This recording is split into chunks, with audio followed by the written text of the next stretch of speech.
तो भाई अगर आज आपने बायोमोलिक्यूल्स का ये वीडियो देख लिया तो तुम 15-20 मिनट में अपने 8 से लेकर 12 मार्क्स पक्के कर सकते हो। हर एक पॉइंट, हर एक डायग्राम, हर एक चीज इस पीडीएफ में मैंने लगा रखा है। तो जो मैं एक्सप्लेन करने वाली हूँ वो ध्यान से सुनना, और जब पीडीएफ मैं आपको टेलीग्राम में दूं तो मेक श्योर कि उसे आप जरूर जाकर लेना और एक बार पढ़ लेना। अगर आपके पास ऑन गोइंग हो, आप एग्जाम देने जा रहे हो, आपके पास समय नहीं है, बायोमोलिक्यूल्स को रिवाइज करना है, इंपॉर्टेंट पॉइंट कौन से हैं, तो जी हाँ, ये है आपका वन स्टॉप सोल्यूशन। मेरा नाम है डॉक्टर शिप्रा तिवारी, चैनल का नाम है नीट इन्फिनिटी, और यहाँ पर मैम आपको पढ़ाती है बायोलॉजी।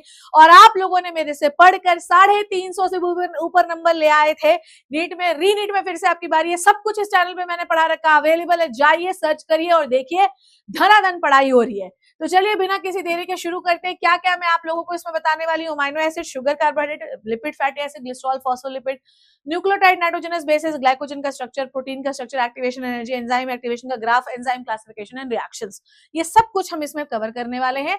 बिना किसी देरी के मैं शुरू करती हूँ। सबसे पहले आपके एनसीईआरटी में अमाइनो एसिड के बारे में ही बताया हुआ है। सबसे पहली चीज जो है बेटा वो है अल्फा अमाइनो एसिड। ठीक है, अल्फा अमाइनो एसिड का मतलब क्या होता है, जिसके चारों ग्रुप्स जो होते हैं वो बिल्कुल डिफरेंट होते हैं। ठीक है, जिसमें आप सभी लोगों को पता है एक H होता है, एक COH होता है, एक NH2 होता है और एक R वेरिएबल होता है। हर अमाइनो एसिड में इसी में डिफरेंस होता है, बाकी तीनों ग्रुप सेम होते हैं। ठीक है, 20 टाइप के आपके पास अमाइनो एसिड है।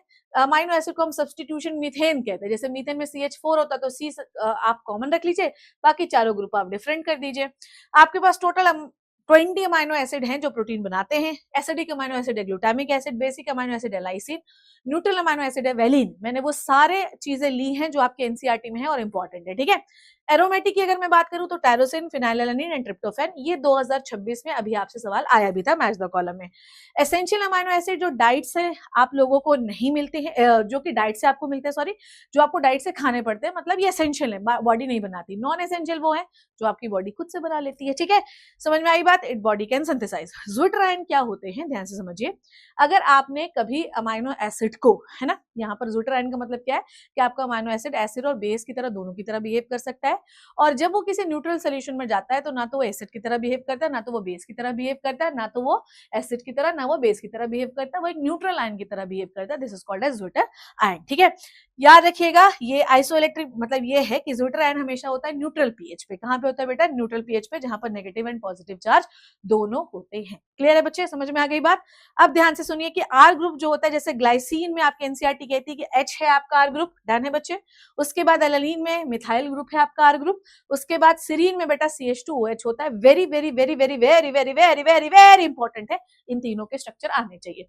नेक्स्ट है बेटा जी, अगर आप बात करें, let's talk about the carbohydrate. Carbohydrate में आप सभी लोगों को पता है कि सबसे पहला कार्बोहाइड्रेट होता है, दैट इज ग्लूकोज। ग्लूकोज का फॉर्मूला है C6H12O6 मेरे बच्चे। ठीक है, राइबोस C5H10O5, ये पेंटोज शुगर होती है, डीऑक्सीराइबोस। अगर आप सेकंड कार्बन से एक ऑक्सीजन रिमूव कर दे तो आपकी बन जाती है डीऑक्सीराइबोस।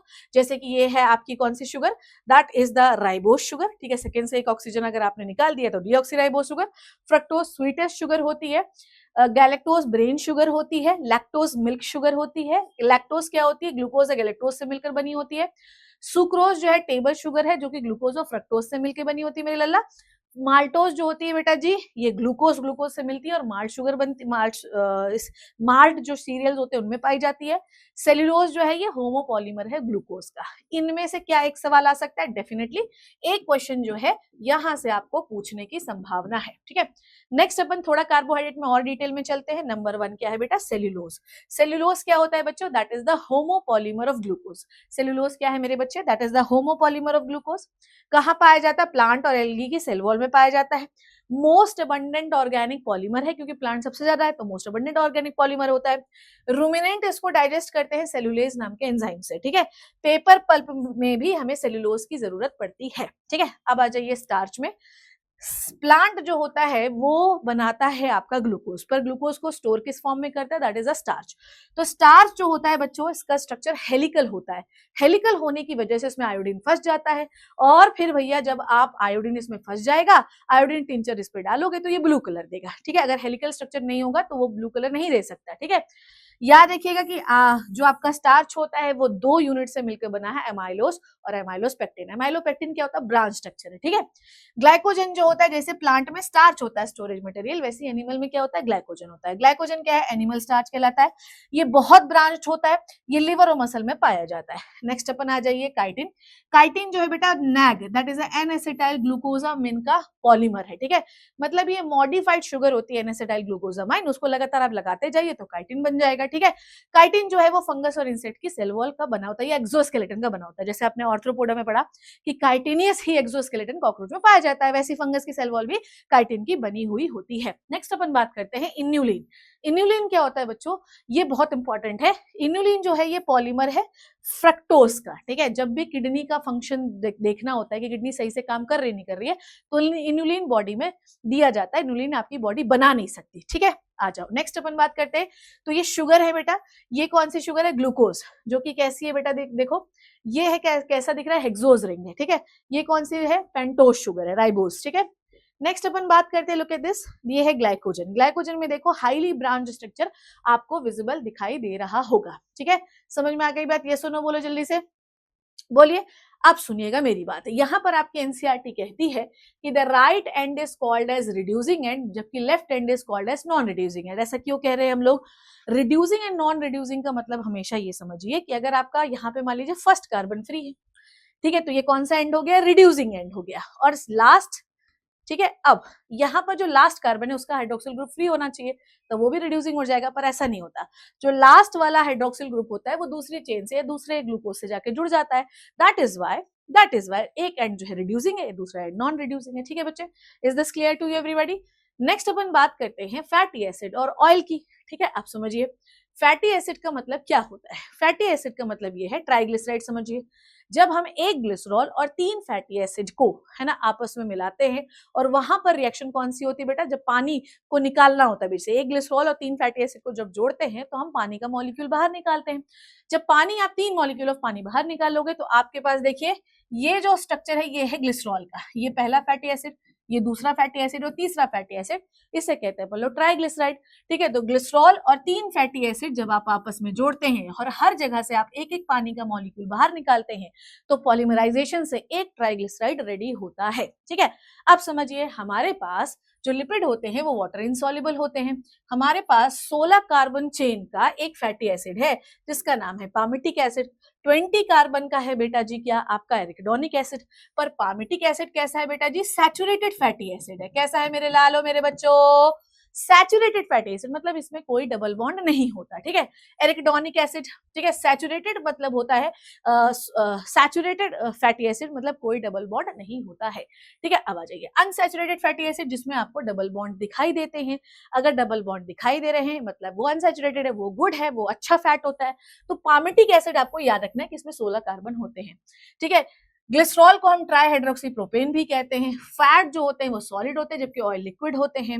अगर आप बात करें फॉस्फोलिपिड की तो फॉस्फोलिपिड एक मॉडिफाइड लिपिड ही तो है। कैसे है लिपिड? देखिए यहां तक आपकी पूरी कहानी कैसी है बच्चों? देखो ये तो आपका ट्राइग्लिसराइड है, लुक एट दिस, यहां तक की पूरी कहानी तो ट्राइग्लिसराइड है, ठीक है। तो टीजी है, मॉडिफिकेशन कहां पर आया? यहां पर आया, ठीक है। लुक एट दिस, मॉडिफिकेशन जो है ये देखो एक फॉस्फेट जुड़ गया और ये जो मॉलिक्यूल है दिस इज कॉल्ड एज लेसिथीन, ठीक है। ये एक्चुअली ये छोड़ो, ठीक है, ये मॉडिफाइड चीज है, नाइट्रोजन कंटेनिंग कंपाउंड यहां पर आपने जोड़ दिया, एक फॉस्फेट एक नाइट्रोजन कंटेनिंग कंपाउंड, और ये बन गया आपका लेसिथीन का मॉलिक्यूल, और इसे हम कहते हैं फॉस्फोलिपिड। तो लेसिथीन जो है ये सबसे मेजर फॉस्फोलिपिड होता है जो कि आपकी प्लाज्मा मेम्ब्रेन में पाया जाता है। कोलेस्ट्रॉल जो है ये रिंग शेप में पाया जाता है, ये मॉडिफाइड लिपिड है बेटा, ठीक है। नेक्स्ट है स्फिंगोलिपिड जो कि आपकी माइलिन शीथ के ऊपर पाया जाता है, मतलब न्यूरॉन के ऊपर, ठीक है। नेक्स्ट अपन देखिए ध्यान से, न्यूक्लिक एसिड के बारे में बात करते हैं। आप सभी लोगों को पता है कि जो आपका न्यूक्लिक एसिड है मतलब डीएनए और आरएनए वो 3 चीजों से मिले हैं। एक है नाइट्रोजनस बेस, दूसरा है बेटा राइबोज शुगर, और तीसरा क्या है बता? तीसरा है फॉस्फेट। अगर हम ये आपकी शुगर और नाइट्रोजनस बेस को एक साथ जोड़ देते हैं तो इसे कहते हैं न्यूक्लियोसाइड। क्वेश्चन 2026 में आया है। न्यूक्लियोसाइड के साथ जब हम फॉस्फेट जोड़ देते हैं तो बनता है न्यूक्लियोटाइड। अब समझिए न्यूक्लियोटाइड में शुगर, फॉस्फेट और आपका बेस तीनों रहेगा, न्यूक्लियोसाइड में फॉस्फेट नहीं होता, ठीक है। अब आपके पास बेटा नाइट्रोजनस जो आपकी वो होती है डीएनए आरएनए, उसमें दो टाइप के नाइट्रोजनस बेस होते हैं। एक होते हैं डबल रिंग वाले, डबल रिंग वाले को हम कहते हैं प्यूरिन। क्या कहते हैं मेरे बच्चे? प्यूरिन। दो टाइप के, एडेनिन और ग्वानिन। जो सिंगल रिंग वाले होते हैं उनको हम कहते हैं पायरिमिडीन। बेसिकली जो पायरिमिडीन होते हैं बच्चे, वो होते हैं आपके, एक सेकेंड ना बच्चे, ठीक है। पायरिमिडीन जो होते हैं बच्चे, वो कितने टाइप के होते हैं? पायरिमिडीन आपके 3 टाइप के हैं। जैसे कि पायरिमिडीन है आपका थाइमिन, ठीक है। पायरिमिडीन है आपका साइटोसिन, जो डीएनए में पाया जाता है। पर आरएनए में थाइमिन की जगह यूरेसिल होता है, ठीक है। अब जो स्ट्रक्चर एनसीईआरटी में दिए हैं वो आपको रट्टा मारने ही पड़ेंगे। माइन ग्रुप लगा हुआ है, यूरेसिल में 2 ऑक्सीजन लगे होते हैं डबल बॉन्ड के साथ, ठीक है। यूरिडीन देखिए, यूरिडीन का मतलब यूरेसिल लगा है, शुगर लगी है, और यहां पर अगर आप देखें, ठीक है, यूरिडीन हो गया, यूरिडीन, ठीक है, this is the uridine. Adenosine, ये क्या है दोनों? ये है न्यूक्लियोसाइड। ये क्या है बेटा? ये है न्यूक्लियोसाइड, क्योंकि अभी इसमें फॉस्फेट नहीं लगा है। पर अगर आपने फॉस्फेट लगा दिया, this is called as acid, क्योंकि ये फॉस्फोरिक एसिड है। ये क्या है बच्चों? This one is the phosphoric acid मेरे लल्ला, ठीक है। तो अब इसको हम कहते हैं न्यूक्लियोटाइड। तो न्यूक्लियोसाइड कौन कौन से है बेटा जी? That is adenosine, guanosine, cytidine, uridine, thymidine. फिर उसके बाद न्यूक्लियोसाइड कौन सा? Adenylic acid, guanylic acid, cytidylic acid, thymidylic acid और यूरिडाइलिक एसिड, ठीक है। एसिड क्यों? क्योंकि उसमें आपने फॉस्फोरिक एसिड लगाया, it is a phosphoric acid, that is why जो आपका डीएनए होता है वो एसिडिक होता है, ठीक है। पेंटोज शुगर होती है राइबोज आरएनए में, डीऑक्सीराइबोज डीएनए में। Purine double ring, adenine guanine, pyrimidine single ring है, साइटोसिन, थाइमिन, यूरेसिल। डीएनए के पास थाइमिन है, जबकि आरएनए के पास यूरेसिल है। याद रखिएगा, बेस और शुगर के बीच में जो बॉन्ड होता है वो होता है एन ग्लाइकोसिडिक, इस पर क्वेश्चन आता है, ठीक है। कौन सा बॉन्ड है? N glycosidic. जबकि फॉस्फोडाइस्टर बॉन्ड किसके बीच में होता है? शुगर और फॉस्फेट के बीच में। तो ये है बेटा फॉस्फो ईस्टर बॉन्ड। ये कौन सा बॉन्ड है? ये फॉस्फो ईस्टर बॉन्ड है। जब यहीं से आप एक और अपना फॉस्फेट ग्रुप जोड़ देते हो तो यहाँ बनता है फॉस्फोडाइस्टर बॉन्ड। तो पहले होता है एक शुगर एक फॉस्फेट के बीच में फॉस्फो ईस्टर बॉन्ड, फिर एक न्यूक्लियोटाइड से दूसरे न्यूक्लियोटाइड के जोड़ने के लिए होता है न्यूक्लियो फॉस्फोडाइस्टर बॉन्ड। दोनों में डिफरेंस है। फॉस्फोईस्टर इज व्हाट? एक न्यूक्लियोटाइड और एक फॉस्फेट जोड़ने के लिए। फॉस्फोडाइस्टर क्या होता है? 2 न्यूक्लियोटाइड्स को जोड़ने के लिए, ठीक है बच्चे। नेक्स्ट इज बेटा जी, ध्यान से समझिएगा, डीएनए 5' to 3' एंड होता है। 5' में हमेशा याद रखिए कि फॉस्फेट फ्री रहता है, और 3' में हमेशा हाइड्रोक्सिल ग्रुप फ्री होता है। डीएनए जो होता है वो हमेशा चारगाफ रूल को फॉलो करता है, मतलब एडेनिन के साथ थाइमिन डबल बॉन्ड के साथ बाइंड होगा, और ग्वानिन साइटोसिन के साथ ट्रिपल बॉन्ड के साथ बाइंड होगा। ये सारे स्ट्रक्चर बेटू आपको टन टन टन टन टन टारा रट्टा होने चाहिए है, नहीं तो धतूरा खा के बैठे रहोगे। एनसीईआरटी का हर एक डायग्राम इसमें से आपको याद होना चाहिए, ठीक है। अब आ जाइए, जब भी हम बात करते हैं कि जो आपने अमाइनो एसिड पढ़ा, ठीक है, उसमें से आपको ये बताना है कि भैया प्रोटीन कैसे बना। तो कैसे बना प्रोटीन? कैसे बनी अमाइनो एसिड से प्रोटीन कैसे बनी? जब आप एक अमाइनो एसिड को, प्लीज अब सारे बच्चे इधर फोकस कर लीजिएगा, नहीं तो बहुत दिक्कत हो जाएगी। तो हमारे पास बेटा जी ये वाली कहानी है, ये एक अमाइनो एसिड है, ठीक है। ये बेटा सॉरी है ना, ये मान लो तुम्हारे पास एक अमाइनो एसिड। मैं तुम लोगों को जो चीज बता रही हूँ वो ध्यान से सुनना, ठीक है। तो ये हमारे पास मान लीजिए एक अमाइनो एसिड है, ठीक है। ये 2 अमाइनो एसिड हमने जोड़ना है। यहां से क्या निकाल लो आप? पानी का मॉलिक्यूल निकाल लो। जब आप पानी का मॉलिक्यूल निकाल लोगे तो 2 अमाइनो एसिड को हम कैसे जोड़ते हैं? यहाँ से पानी मॉलिक्यूल निकालिए। यहां से जब आप पानी का मॉलिक्यूल निकाल लोगे तो ये क्या बन जाएगा? CO, ठीक है। और ये क्या बन जाएगा? NH। तो ये जो CONH है ना बेटा, इसी को हम कहते हैं पेप्टाइड बॉन्ड। इसे हम क्या कहते हैं बेटा जी? Peptide bond. और ये हमेशा याद रखिएगा, जितने अमाइनो एसिड होते हैं उससे एक कम पेप्टाइड बॉन्ड होता है। जैसे मान लीजिए 20 अमाइनो एसिड है तो पेप्टाइड बॉन्ड कितने हो गए मेरे राजा बेटा? पेप्टाइड बॉन्ड हो गए 19, ठीक है। प्राइमरी स्ट्रक्चर हमको क्या बताता है? प्राइमरी स्ट्रक्चर में सीधा आप अमाइनो एसिड लाइन में जोड़ देते हो। प्राइमरी स्ट्रक्चर कोई बायोलॉजिकली एक्टिव नहीं होता। प्राइमरी स्ट्रक्चर से ये पता चलता है कि अमाइनो एसिड का सीक्वेंस क्या है, ठीक है। तो अमाइनो एसिड एक लीनियर चेन में प्रेजेंट होता है। अब ये एक बहुत इंपॉर्टेंट पॉइंट है जो नीट में ना कई बार पूछा गया है। जो लेफ्ट हैंड होता है बेटा वो होता है एन टर्मिनस, और जो राइट हैंड होता है बच्चों जी वो होता है आपका सी टर्मिनस। ये याद रखिएगा, प्राइमरी स्ट्रक्चर में जो लेफ्ट हैंड होता है, this one, left hand is the N terminus and right hand is the C terminus, ठीक है। ये याद रखिएगा, सी मतलब COH ग्रुप। नेक्स्ट अपन बात करते हैं सेकेंडरी स्ट्रक्चर। इसको जब आप थोड़ा फोल्ड कर देते हैं, ये भी अभी 2026 में क्वेश्चन आया हुआ था, ठीक है। तो अगर आप बात करें अल्फा हेलिक्स, आपका जो राइट हैंडेड हेलिक्स में इस तरीके से घूम गया, समझ में आई बात? तो ऐसे गोल गोल सीढ़ियां नहीं होती घर पे, ऐसे घूमते जाओ राइट हैंडेड हेलिक्स में, ठीक है। समझ में आई बात? यहाँ पर कई सारे बॉन्ड्स होते हैं, जैसे कि हाइड्रोजन बॉन्ड हो गया, वॉन्डरवॉल बॉन्ड हो गया, ये होता है, ठीक है, क्लियर। और पेप्टाइड बॉन्ड तो है। यहाँ पर क्या होता है बेटा जी, पेप्टाइड बॉन्ड ही होता है सिर्फ। यहाँ पर कौन सा बॉन्ड है, पेप्टाइड बॉन्ड है। पर यहाँ पर वॉन्डर वॉल बॉन्ड भी आ गया, यहाँ पर पेप्टाइड बॉन्ड भी आ गया, यहाँ पर आपका हाइड्रोजन बॉन्ड भी आ गया, बॉन्ड बढ़ गया। इसी तरीके से अगर आप प्रोटीन को कुछ इस तरीके से फोल्ड कर ले तो ये एक प्लेट, जैसे आप साड़ी की प्लेट बनाते हो ना, एक बीटा प्लेटेड शीट स्ट्रक्चर बन जाता है। बीटा प्लेटेड शीट स्ट्रक्चर का है बेटा जी सिल्क जो है, फाइब्रोइन सिल्क इसका एग्जाम्पल होता है। ठीक है, टर्शियरी स्ट्रक्चर में क्या होता है बेटा, आपको और फोल्ड करना होता है, आपकी जो प्रोटीन है उसको एक गोला के फॉर्म में आप लगा देते हैं। यहाँ पर और ज्यादा बॉन्ड्स बढ़ते हैं, जैसे हाइड्रोजन बॉन्ड बढ़ता है, यहाँ पर कोवेलेंट बॉन्ड बढ़ता है, यहाँ पर डाइसल्फाइड बॉन्ड बढ़ता है, यहाँ पे पेप्टाइड बॉन्ड और है ही। ठीक है, तो यहाँ पे बॉन्ड की संख्या और ज्यादा हो जाती है। जब आपका प्रोटीन फोल्ड होता है तो यहाँ पर हाइड्रोजन बॉन्ड, डाइसल्फाइड बॉन्ड, तो यहाँ पर बनती है कुछ एक्टिव साइट। ठीक है, एक्टिव साइट किस चीज के लिए बेटा, ताकि इस पर सबस्ट्रेट बाइंड हो सके। तो जितने भी एंजाइम है वो मैक्सिमम प्रोटीन है और वो सारे टर्शियरी स्ट्रक्चर में होते हैं।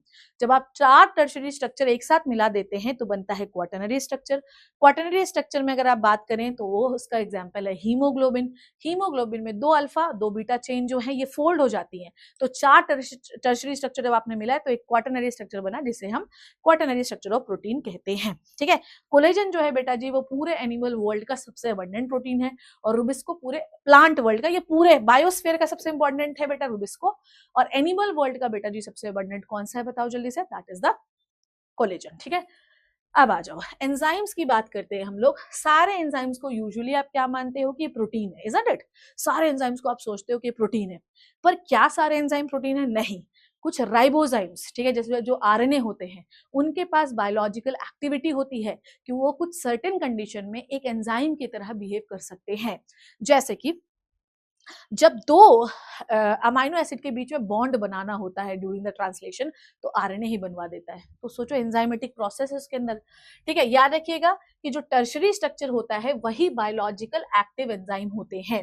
ठीक है, तो आप समझे कि जो एंजाइम है, मैक्सिमम एंजाइम्स आर प्रोटीन, पर एक्सेप्शन आर द आरएनएस। ठीक है, जो राइबोजाइम जिन्हें हम कहते हैं, ये आरएनए होते हैं और ये एंजाइम की तरह बिहेव करते हैं। नाउ लिसन टू मी, जो टर्शियरी स्ट्रक्चर होता है, अगर वो ग्लोबुलर स्ट्रक्चर होता है, टर्शियरी स्ट्रक्चर को हम क्या कहते हैं, ग्लोबुलर स्ट्रक्चर होता है, और ये ग्लोबुलर स्ट्रक्चर बेटा एंजाइम की तरह बिहेव करते हैं, क्योंकि इनमें एक्टिव साइट बन जाती है, ऐसे घुस जाते हैं। ठीक है, अब एक्टिव साइट सर्विसेज से पॉकेट कहते हैं, जहां पर सबस्ट्रेट फिट होता है। ठीक है, याद रखिएगा एंजाइम जो होते हैं वो एक्टिवेशन एनर्जी को कम कर देते हैं। Now listen to me very carefully. मान लीजिए कि किसी सबस्ट्रेट को प्रोडक्ट में कन्वर्ट होना है, तो सबस्ट्रेट एक दूसरे में ऐसे ऐसे टकराता है और फिर प्रोडक्ट बनता है। अब टकराने के लिए बहुत सारी एनर्जी चाहिए होती है, बहुत सारी एनर्जी बाहर भी निकलती है, पर अगर आपके पास एंजाइम है तो एंजाइम क्या करता है, इतनी एनर्जी वेस्ट नहीं करता, सीधा अलाइनमेंट कर देता है और प्रोडक्ट में कन्वर्ट कर देता है। तो याद रखिएगा कि अगर आपके पास एंजाइम है तो आपकी जो एक्टिवेशन एनर्जी होती है ना, ये बहुत कम हो जाती है। Activation energy is what? It is the energy which is needed to convert the substrate to the which is needed for the conversion of product to the substrate to the product. Clear है? अगर आपके पास enzyme नहीं है बेटा तो देखिए activation energy कितनी भयंकर होती है। क्लियर है बच्चे? अब समझिएगा, एंजाइम जो है मान लीजिए वो सबस्ट्रेट के साथ पास आया, फिर क्या बना, एंजाइम सबस्ट्रेट कॉम्प्लेक्स बना, ये बहुत टाइट हो गए।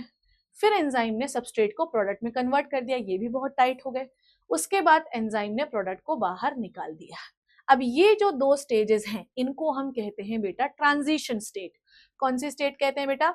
This is called as transition state. ये हाईली अनस्टेबल स्टेट होती है और ये फटाक से, मतलब हर एंजाइम का काम ये है कि भैया मुझे जल्दी में, हर एंजाइम का काम है कि जल्दी से सबस्ट्रेट प्रोडक्ट बना के फेंको यार। ठीक है, तो ये बहुत ही अनस्टेबल स्टेट होती है। ठीक है, ये वाली बात सबको समझ में आई।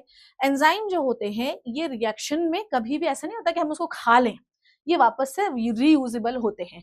समझ में आई बात? Inorganic catalyst work at the high temperature and pressure. जैसे जितने भी वो होते हैं मिनरल, इनऑर्गेनिक न्यूट्रिएंट, इनको आप हाई डिग्री में छोड़ दो, कोई दिक्कत नहीं। पर अगर आपने एंजाइम को ज्यादा टेम्परेचर में छोड़ा तो उसकी एक्टिविटी खराब हो जाती है, एंजाइम डीनेचर हो जाता है। क्लियर है बच्चे? ठीक है, याद रखिएगा एक थर्मस एक्वाटिकस नाम से आप एक एंजाइम निकालते हो। थर्मस एक्वाटिकस से निकलने वाले एंजाइम का नाम क्या है बताओ? टैक पॉलीमरेज, जो 100 डिग्री तक का टेम्परेचर भी सह सकता है। ठीक है, next is catalytic mechanism. Enzyme से सबस्ट्रेट बनाया, टाइट किया, प्रोडक्ट बनाया, प्रोडक्ट को बाहर निकाल दिया। ठीक है, जबकि ईएस कॉम्प्लेक्स, ईपी कॉम्प्लेक्स ये ट्रांजिशन स्टेट होते हैं। ठीक है, सबस्ट्रेट एक्टिव साइट पे बाइंड करता है ना, सबस्ट्रेट जाके एंजाइम के एक्टिव साइट पे बाइंड किया, फिट हो गया, फिर उसके बाद क्या होता है, टाइट। देखो हमेशा एंजाइम, हर एंजाइम हर सबस्ट्रेट के साथ बाइंड नहीं कर सकता, क्योंकि एक्टिव साइट की डिजाइनिंग ऐसी हुई है कि भैया मैं इसी सबस्ट्रेट से बाइंड करूंगा, लॉक एंड की मैकेनिज्म, ठीक है।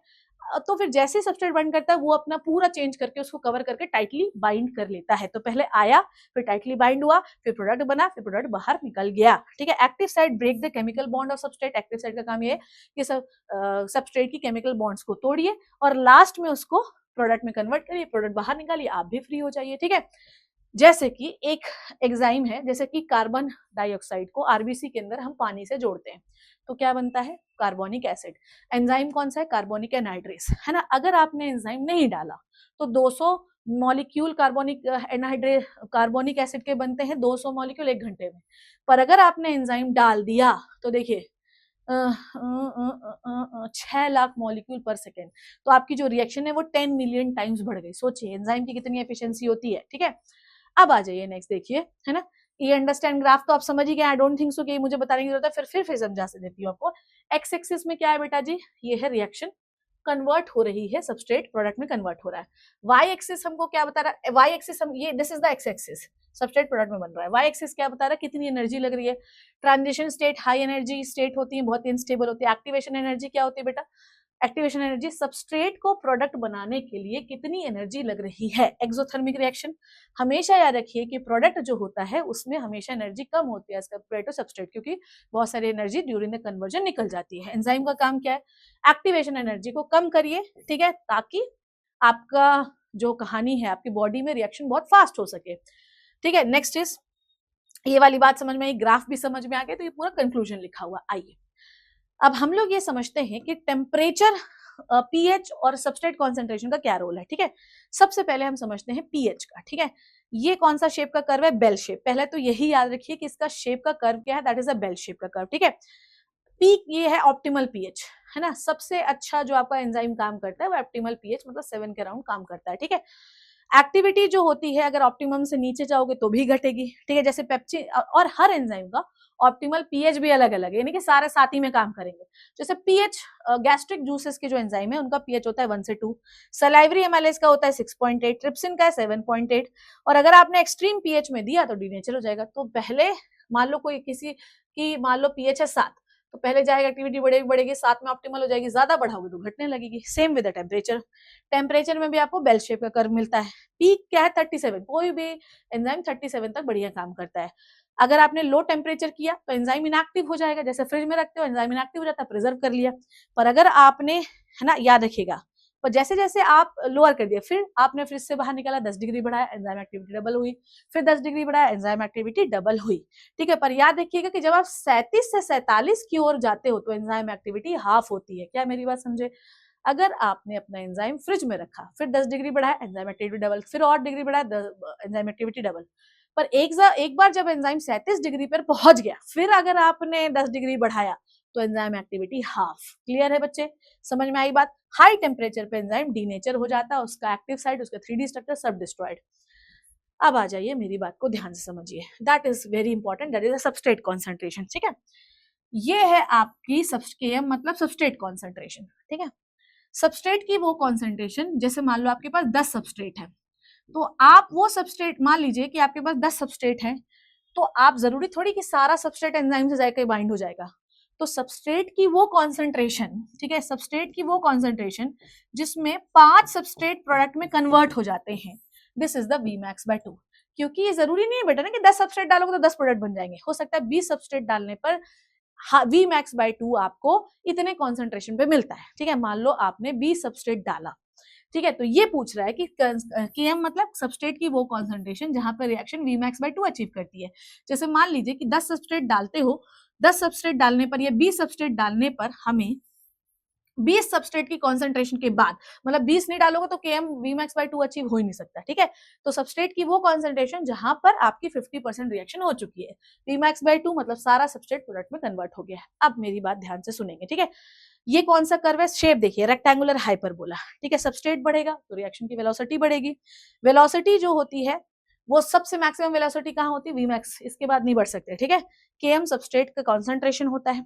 लो Km मतलब अगर मान लो कम सबस्ट्रेट डालने पर भी बहुत जल्दी प्रोडक्ट बन रहा है, मतलब आपकी रिएक्शन की एफिनिटी बहुत अच्छी है। समझ में आई बात? Vmax का मतलब सारा सबस्ट्रेट प्रोडक्ट में कन्वर्ट हो गया है। बियॉन्ड द Vmax आपकी रिएक्शन आगे नहीं बढ़ सकती। ठीक है बच्चे, अब यहाँ पर जो चीज मैं तुम्हें समझाना चाह रही हूँ that is very very important. ठीक है, that is very very important है ना। यहाँ पे एंजाइम की क्लासेस दी गई है, पर मैं आपको समझाती हूँ substrate that is a competitive and non competitive inhibitor. ध्यान से समझना, कॉम्पिटेटिव इनिबिशन क्या होता है यहीं पे समझा देती हूँ मैं आपको, that is very very very very important. ठीक है, कॉम्पिटेटिव इनिबिशन क्या होता है, जैसे मान लो कि ये है आपका Vmax, ठीक है, ध्यान से समझो। ठीक है बच्चे, और ये है मान लो बेटा ये है Vmax/2, है ना, समझो। मान लीजिए कि कोई सबस्ट्रेट के जैसा, मान लो ये एंजाइम है ना, ये सबस्ट्रेट है, ये सबस्ट्रेट है, ये एंजाइम है, ये सबस्ट्रेट है। पर अगर मान लीजिए यहाँ पर इसी शेप का कोई इनहिबिटर आ जाए, तो दो ये है एक वो है, ज्यादा चांस किसके, ये वाला बाइंड हो जाएगा। पर क्या ये टाइटली बाइंड हो सकते हैं? नहीं हो सकते, क्योंकि सबस्ट्रेट की डिजाइनिंग ऐसी हुई है कि भाई तुम ही बाइंड होगे। ये कहलाता है इनहिबिटर। इनहिबिटर ने क्या किया कि एक्टिव साइट के लिए लड़ाई करी, तो ये कौन सा इनहिबिटर हो गया बेटा जी? This is called as competitive inhibitor. ठीक है, कॉम्पिटिटिव इनहिबिटर ने लड़ाई की और जाकर इससे बाइंड हो गया। क्लियर है बच्चे, समझ में आई बात? पर अगर मान लीजिए हम सबस्ट्रेट का कॉन्सेंट्रेशन बढ़ा दें, मान लो इसका कॉन्सेंट्रेशन हमने 20 कर दिया, तो अब बाइंड होने के चांस किसके, सबस्ट्रेट के ज्यादा है। तो जब भी कॉम्पिटिटिव इनहिबिशन होता है तो आपको एक चीज याद रखनी कि आपको सबस्ट्रेट कॉन्सेंट्रेशन बढ़ाना है, अल्टीमेटली Vmax पे आप पहुंच ही जाते हो। तो याद रखिएगा कि जब भी कॉम्पिटिटिव इनहिबिशन है, हमेशा याद रखिए कि आपका Km जो होता है ना, आपका जो ये Vmax/2 है, आपको बस है ना Km बढ़ाना पड़ता है। सबस्ट्रेट कॉन्सेंट्रेशन बढ़ाओगे तो ज्यादा चांस क्या है, इसके बाइंड कर जाओगे। ठीक है, this is the competitive inhibition. Non competitive में क्या होता है कि आप Vmax को कभी अचीव नहीं कर सकते, you never achieve the Vmax। क्यों? क्योंकि आपका इनहिबिटर जो है उसने एक्टिव साइट क्या है, उसने एक्टिव साइट पे बाइंड ही नहीं किया, वो पीछे से जाके एंजाइम को खराब कर दिया।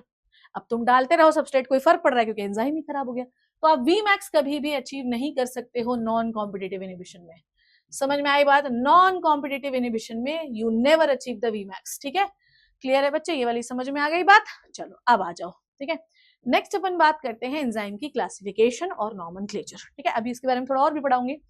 तो याद रखिएगा कि एंजाइम कमीशन ने कुछ नंबर दे रखे हैं 1:1:1:1 के। ठीक है, जिसमें से हमें सिर्फ बात करनी है भैया अपने वाले में। टोटल 6 क्लासेस है एंजाइम की, है ना, 4 से 13 सब क्लासेस हैं। सबसे पहली क्लास ऑक्सीडो रिडक्टेज, जो कि ऑक्सीडेशन रिडक्शन या रेडॉक्स रिएक्शन को क्रिएट करती है। ठीक है, मतलब एक रिड्यूस हो रहा है तो अगले में वो ऑक्सीडाइज हो जाएगा, ये ऑक्सीडाइज हो तो रिड्यूस हो जाएगा। ट्रांसफेरेजेस, जिसमें ग्रुप ट्रांसफर हो रहा है।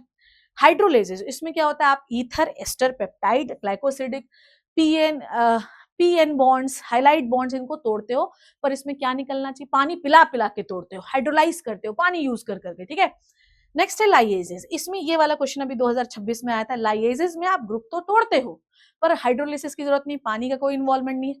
साथ में जब ये ग्रुप टूटते हैं तो डबल बॉन्ड वाला प्रोडक्ट बनेगा। ठीक है, आइसोमेरेजेस, जिसमें आप आइसोमर चेंज करते हो, ग्लूकोज फ्रक्टोज, एक है एल्डोज शुगर ग्लूकोज, फ्रक्टोज है कीटोज शुगर। ठीक है, लाइगेज जिसमें दो चीजों को आप जोड़ते हो। ठीक है, समझ में आई बात? अब आ जाइए, एंजाइम को 6 क्लास में डिवाइड किया, 4 से 13 सब क्लासेस है, 4 डिजिट नंबर दिया जाता है। कॉम्पिटिटिव इनहिबिटर का एग्जांपल है malonate. Malonate inhibit the succinate dehydrogenase. सोचो, malonate inhibit the succinate dehydrogenase. Malonate क्या है, कॉम्पिटिटिव इनहिबिटर। तो जब भी सोल्यूशन क्या है, सक्सिनेट डिहाइड्रोजिनेज का नंबर बढ़ा दीजिए तो चांसेस क्या है, सक्सिनेट डिहाइड्रोजिनेज बाइंड हो जाएगा। ठीक है, अब आ जाइए, नेक्स्ट अपन बात करते हैं दैट इज द क्लासेस। ठीक है, where is the classes has gone. ठीक है, that is the very important part. ठीक है, चलिए भैया आ जाइए। So let's start with the classes. ठीक है, आ जाओ बेटा, ध्यान से देखते हैं। Okay, now the most important part, that is a cofactor. Let me explain you the cofactor my babies. चलो, सो कोफैक्टर क्या होता है, जो भी चीज देखो एंजाइम खा लेते, देखो क्या है कि पति लोग ठीक है कोई दिक्कत नहीं, पर पत्नी मिल जाती तो उन पर दम बहुत बढ़ जाता है। तो कोफैक्टर क्या होते हैं बेटा जी, नॉर्मल रिएक्शन एंजाइम काम कर लेगा, प्रोडक्ट बना देगा, कोई दिक्कत नहीं, पर कोफैक्टर क्या होते हैं, these are the additional group बेटा। अगर ये एंजाइम के साथ जुड़ जाए तो उनकी ब्यूटी जो है बढ़ा देते हैं, रेट ऑफ रिएक्शन बढ़ा देते हैं। अब सिर्फ एंजाइमेटिक पार्ट को हम कहते हैं एपो एंजाइम, को एंजाइम उस पर लग गया तो इसे कहते हैं होलो एंजाइम। कंप्लीट एंजाइम की अगर मैं बात करूं तो एपो एंजाइम प्रोटीनेशियस पार्ट है, जबकि कोफैक्टर जो है वो प्रोटीनेशियस भी हो सकता है, नॉन प्रोटीनेशियस भी हो सकता है। प्रोटीनेशियस है तो इसे कहते हैं प्रोस्थेटिक ग्रुप या कोएंजाइम। अगर नॉन प्रोटीनेशियस पार्ट है तो इसे कहते हैं पोलो मेटल आयंस। ठीक है, अब सुनो, कोफैक्टर जो है बच्चों, मैंने बताया प्रोटीन है तो प्रोस्थेटिक ग्रुप, नॉन प्रोटीन है तो इसको कहते हैं मेटल आयंस वगैरह, ठीक है। अब आ जाओ प्रोस्थेटिक ग्रुप क्या है। प्रोस्थेटिक ग्रुप एंजाइम के साथ जैविरु की तरह जुड़े होते हैं, अगर ये हट गए तो एंजाइम की एक्टिविटी खराब हो जाती है। जैसे कि कैटालेज एंड पेरोक्सीडेज एंजाइम में हीम का ग्रुप, ये ऐसा प्रोस्थेटिक ग्रुप है कि अगर हटा तो ये एंजाइम खराब। नेक्स्ट है बेटा कोएंजाइम, ये भी प्रोटीनेशियस पार्ट है, पर दिक्कत ये है कि ये निकल भी जाएंगे तो एंजाइम अपना काम करता रहेगा, कोई दिक्कत नहीं है। जैसे निकोटिनामाइड डाइएडेनाइन न्यूक्लियोटाइड, ठीक है, ये विटामिन के कोफैक्टर हैं, पर निकल भी जाएंगे तो कोई दिक्कत नहीं है, ठीक है। मेटल आयंस जैसे पेप्केज, रुबिस्को और पायरुविक डिहाइड्रोजनेज, इनको अच्छे से काम कराने के लिए ये कौन सा पार्ट है बेटा, नॉन प्रोटीन पार्ट है। ये कौन सा पार्ट है मेरे बच्चे, this is the non protein part. तो PEPcase, rubisco, pyruvic dehydrogenase, magnesium ion, ये इनके लिए क्या होते हैं बेटा जी, these are the metal ions, ठीक है। नाइट्रेट रिडक्टेज, इसके लिए मेटल आयन है मोलिब्डेनम, नाइट्रोजनेज के लिए होता है आयरन और मोलिब्डेनम। तो ये बेटू जी आपको बहुत अच्छे से याद रखना है। Is this clear to you everybody? Now अब मैं थोड़ा सा तुम पर प्रकाश डालना चाहती हूँ, that is the secondary metabolite. भगवान के लिए प्लीज तुम लोग ये याद रख लेना, ठीक है, इसे तो बिल्कुल ही मत भूलना कि सेकेंडरी मेटाबोलाइट से भर भर के क्वेश्चन आते हैं। तो सेकेंडरी मेटाबोलाइट का ये टेबल हमें याद रखना है। पिगमेंट कौन से हैं, कैरोटेनॉइड, एंथोसाइनिन। कैरोटेनॉइड क्या होता है बेटा जी, फैट सॉल्युबल होता है, ये एसेसरी पिगमेंट माना जाता है फोटोसिंथेसिस में। एंथोसाइनिन वाटर सॉल्युबल होता है। एल्केलॉइड कौन से हैं, मॉर्फिन है, कोडीन है, ठीक है। टर्पिनॉइड कौन से हैं, मोनोटर्पिन, डाइटर्पिन्स हैं। Essential oil lemon grass oils हैं। टॉक्सिन एबरीन और रिसिन है। लेक्टिन्स है कॉनकैनावलिन ए, ठीक है। ड्रग्स क्या होते हैं, vinblastine and curcumin. Polymeric substances क्या हैं आपके, रबर, गम्स एंड सेल्यूलोज, ठीक है। अब जिसपे मैंने आपको अंडरलाइन किया है इसके आने की संभावना सबसे ज्यादा है। तो आई थिंक हमने ये वाला पूरा काम जो है कंप्लीट कर लिया है। प्राइमरी मेटाबोलाइट क्या होते हैं, जिनका फंक्शन हमें पता है, जैसे प्रोटीन का क्या है, फैट का क्या है। सेकेंडरी मेटाबोलाइट वो होते हैं जो प्लांट नॉर्मली प्लांट प्रोड्यूस करते हैं और इनका फंक्शन आपको जनरली पता नहीं होता। सेकेंडरी मेटाबोलाइट के फंक्शन आप नहीं जानते, बस है तो है। और इन पर सवाल आएगा बेटा, डेफिनेटली आएगा, गारंटीड आएगा, ठीक है। तो ये हुआ आज का आपका बायोमोलिक्यूल्स, ठीक है। टेलीग्राम में मैं इसके नोट्स दे दूंगी। वो बच्चे जो ये बहुत बोलते हैं मैम आप पढ़ाइए ना प्लीज, पढ़ाइए ना प्लीज, पढ़ाइए ना, मैं पढ़ाऊंगी बेटा, कोई दिक्कत नहीं है। मैंने इस चैनल पे ऑलरेडी पढ़ा चुकी हूँ। अब एक बात बताओ, 20 दिन में वही सिलेबस फिर से रिपीट करूं, उसका कोई सेंस है क्या? ऑलरेडी पढ़ा रखा है, सारे टेस्ट करा रखे हैं, टेलीग्राम में सब कुछ अवेलेबल है, मेरे टेलीग्राम में, इन्फिनिटी के टेलीग्राम में। तुम जाओ ना, उससे नोट्स लो, उसको वापस रिवाइज कराओ। कोई नई चीज, कोई चमत्कार नहीं होगा, वैसा ही पेपर आएगा। आप थ्योरी पढ़िए, सारे चैप्टर्स मैंने पढ़ा रखे, उनको रिवाइज करिए और इधर उधर घूमना बंद करिए बेटा, सब अवेलेबल है, उसको पढ़िए, रिसोर्स को इकट्ठा करिए, उनको रिवाइज करिए, है ना, सब कुछ पढ़ा रखा है। तो ये था 30 मिनट रिविजन। हैशटैग सारे बच्चे लास्ट नीट जरूर लिख के जाना। मैं तुम्हारे अंदर रोज इसलिए लिखवाती हूँ ताकि थोड़ा कॉन्फिडेंस आए बेटा। Hashtag last NEET